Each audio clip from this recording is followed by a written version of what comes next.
بسم الله الرحمن الرحيم وصلى الله وسلم وبارك على سيدنا محمد وعلى آله وصحبه أجمعين.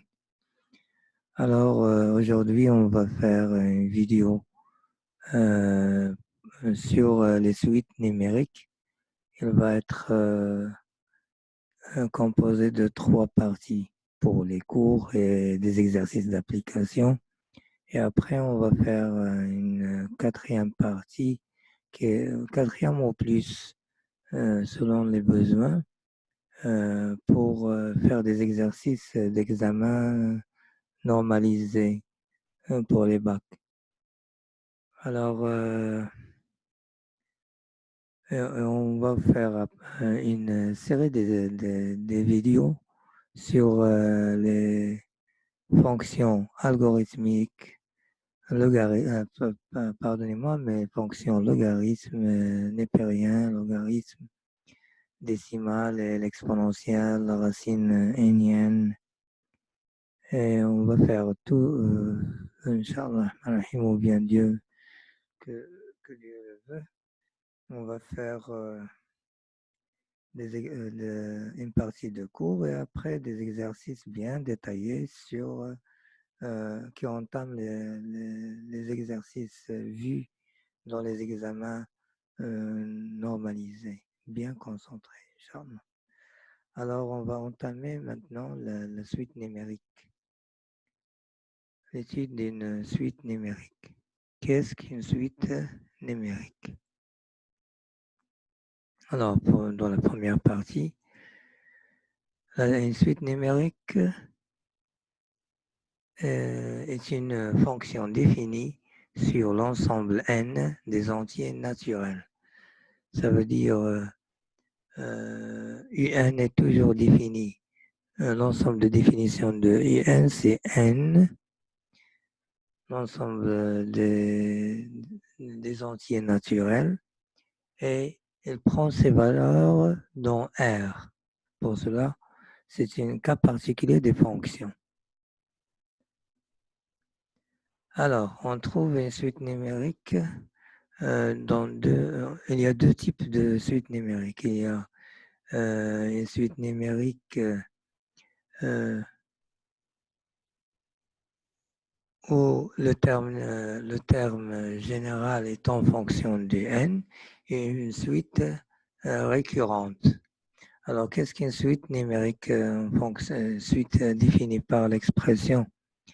Une suite numérique est une suite définie par l'expression du terme général UN en fonction de n.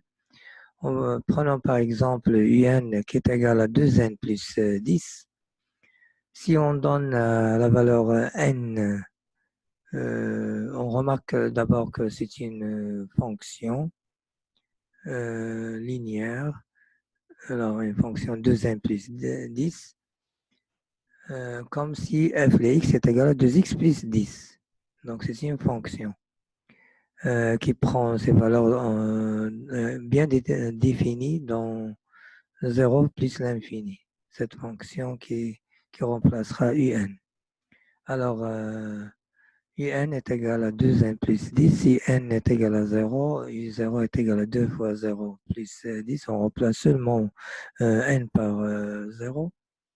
Et on obtiendra u0 qui est égal à 10. On peut calculer de même la valeur u1, ça veut dire pour n est égal à 1, 2 multiplié par 1 plus 10, ça va donner 12. Et pour la valeur n est égal à 2, 2 multiplié par 2 plus 10, ça va nous donner 14. Alors u1 est égal à 12, u2 est égal à 14 pour cette suite numérique. Alors, deuxième type, c'est une suite numérique définie par une relation de récurrence. Ce que ça veut dire une relation par récurrence, ça veut dire qu'on a un terme, on définit un terme avec le terme qui le précède.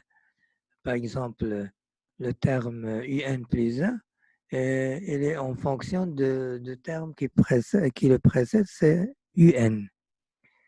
On nous donne toujours un terme, le premier terme. Sinon, on ne peut pas calculer les autres termes. Alors, soit UN plus 1 qui est égal à 2, on va voir cet exemple, qui est égal à 2 fois UN plus 5, et on nous donne U0 qui est égal à 10.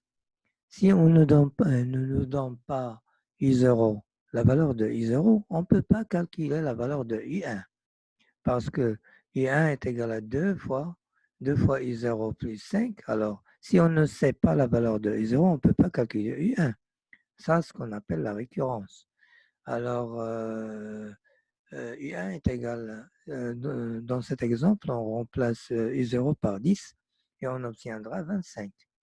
Et pour U2, alors, si on n'a pas calculé U1, on ne peut pas calculer U2. Alors, on remplace U1 par sa valeur, ça va nous donner 2 multiplié par 25 plus 5 qui est égal à 25.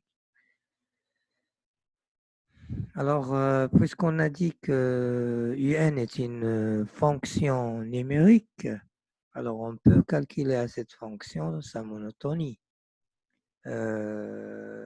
Alors, qu'est-ce que la monotonie d'une suite numérique? Une suite UN est monotone si elle est soit croissante, soit décroissante ou constante. Pour calculer la monotonie d'une fonction, on sait que pour calculer la monotonie d'une fonction, on doit calculer la variation, sa variation. Hein. Donc, pour cette fonction numérique ou bien pour une suite, il existe 4 méthodes pour étudier le sens de variation d'une suite. Alors, ces 4 méthodes. Alors, on va voir la première méthode. La première méthode.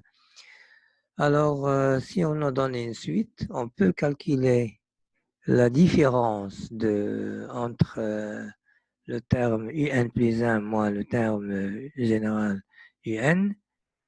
Alors, si pour chercher le signe. Alors, si on trouve que UN plus 1 moins UN est supérieur de 0, alors cette suite, on peut dire que cette suite est croissante. Et si on trouve que UN plus 1 moins UN inférieur à 0, on peut dire que cette suite est décroissante. De même, pour UN plus 1 moins UN qui est égal à 0, alors la suite sera constante, de monotonie constante. La deuxième méthode. Alors, la deuxième méthode, on applique cette méthode lorsqu'on peut écrire la suite sous forme d'une fonction de n, une fonction de n, comme la suite qu'on a trouvée tout à l'heure, un qui est égal à 2n plus 10. Donc, c'est une fonction de n. Alors, pour savoir la variation de la suite, alors on peut étudier le sens de variation de la fonction tout simplement sur l'intervalle fermé sur 0 plus l'infini. L'intervalle 0 plus l'infini fermé sur 0. Alors, pour la troisième méthode, elle n'est applicable que lorsque UN est positif. Je signe sur UN positive. Alors, c'est une condition pour appliquer cette méthode. Il faut d'abord vérifier que UN est positif. Après, on compare le rapport UN plus 1 par UN avec le nombre 1. On le compare avec 1. Alors, si on vérifie UN positif, si par exemple on a UN inférieur à 0, on ne peut pas comparer UN plus 1 divisé par UN. On ne peut pas utiliser cette méthode. Alors, cette méthode n'est utilisable que lorsque IN, la première condition, IN doit être toujours supérieur à 2 heures. Alors après, on compare IN plus 1, le rapport IN plus 1 par IN. Si ce rapport-là est supérieur de 1, alors on dit que IN est croissant. Si ce rapport est inférieur de 1, alors IN est décroissant. Pour la quatrième méthode,